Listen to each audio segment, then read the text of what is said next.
there's nobody, like, this is nobody's fault, right?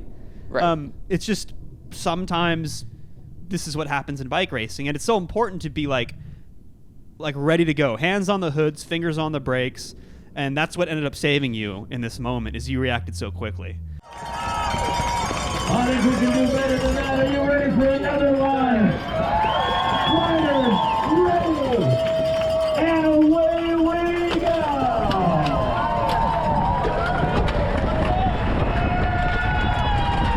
So, 8 days of racing. How are the legs, Will?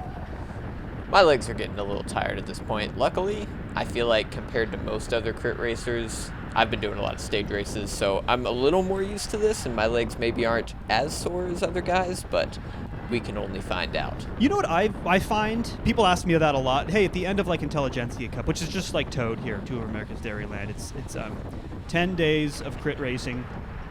You know, the fatigue is different than people might think. It's not like I don't get the feeling of like being at the end of like a stage race, you know, or like a team camp or something like that, a big block of training. It's more of like I feel it in like my connective tissue. It's not my muscles. It's like my ankles are kind of sore, my knees are kind of sore, and it's just because of the sprinting out of every corner. It's not so much this like aerobic endurance, the muscles are just jello. Do you get the same? I actually, I don't tend to feel any like body soreness or like being tired at all, aside from just like the mentality of having to race every day, where you're like, oh, I got to go through the process of racing at 7 p.m. and then go through the process of not sleeping until 2 a.m. every morning. I say that's the hardest part for me.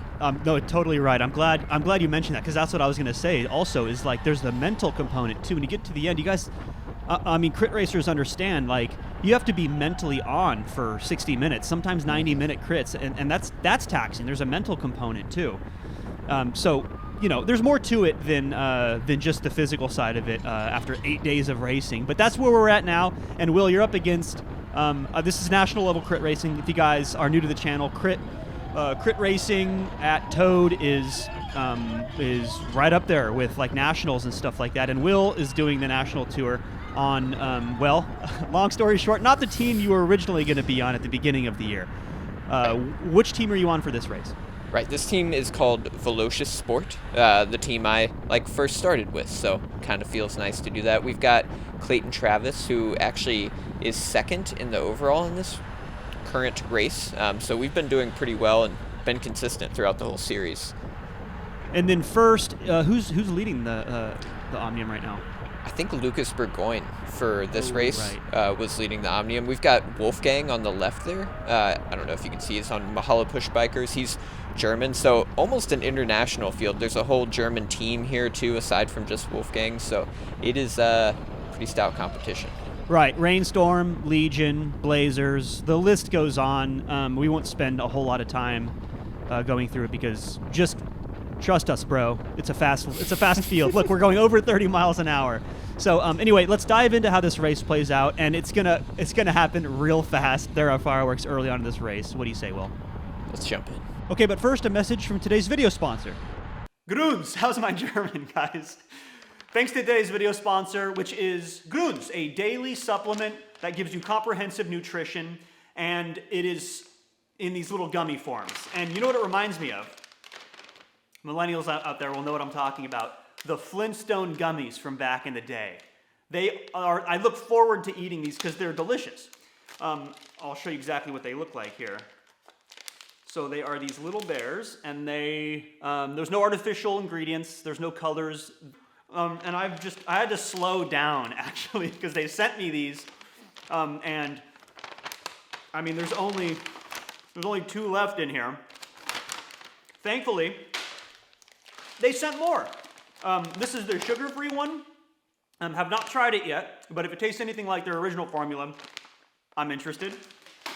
And then they sent me another pouch, because between me and my kids, we've been eating these on the daily. And the reason is it has all of those things that you need every day. They have their core nutrients blend you can read about here on the back. Supplemental facts are just too long to list, but I will mention that it contains both vitamin D and iron supplements that are important for cyclists and they're often deficient in. Don't fuss with the powders. Don't fuss with the pills. Bioavailable ingredients in a delicious, easy to consume format. which are gummy bears. And good news, fans of NorCal Cycling can get up to 45% off by checking out the link in the description. Thanks again to Groons. Now back to the race. $500 cash prize. And yep, $500 cash premium. It's a nice moment when you are like fourth wheel and they're calling a $500 cash premium, huh, Will? Yeah, it feels good. I tend not to go too hard for preems. More fancy going for the break after a preem, just when that lull happens. But being up at the front, it is a much better place to be than 20 wheels back during that situation. Ooh, I love that move, by the way. Yeah. I'm not going for the preem, but I'm going to counterattack the preem. That is often how breakaways get away. Yeah, fantastic idea. But now we're, half a lap to go for $500, and you're going to see the dive bombers. And that is Ryan doing something a little bit questionable there. I understand what he was going for there, but he's not making friends in the peloton because he was trying to get to that corner ahead of the slowing group. And, he made it, but at the cost of some, let's just say, disgruntled riders at the front of that group. And now he's in that front group of three. You're kind of chasing these. These are longer laps, so I'm still okay with your position here, considering the front riders are probably a little bit tired. That group of two is a little bit tired, but you're gonna have to contend with Ryan and the other guy who probably are much fresher for the sprint. But like you said, you're not even really thinking so much about the preem, right, Will?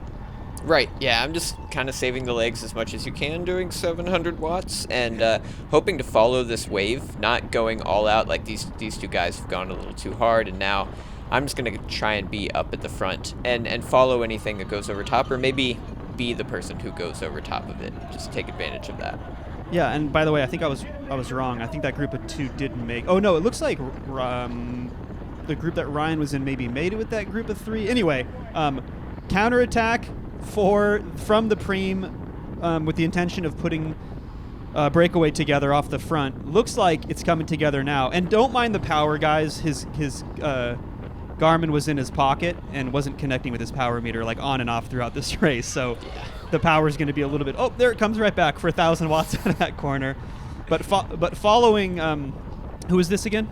This is Michael Garrison. He is a beast on the bike. Dude's got a motor, and I know he's going to be keen to be in a breakaway. And it looks like he's trying to execute the same strategy as you is, which is hey, come past the preem boys and and counterattack for the win. So let's see if it works out for you. Unfortunately, gets brought back, which is a shame because what happened with you and Michael Garrison a few days before this? Yeah, I had attacked in the circuit race that we had in Mount Pleasant, and he came up to me with Wanarengo, and we rolled a break for hours alone off the front. I think we got 2 minutes together, so I knew he was good at rolling brakes, and yeah, really wanted that to work. I knew he did too.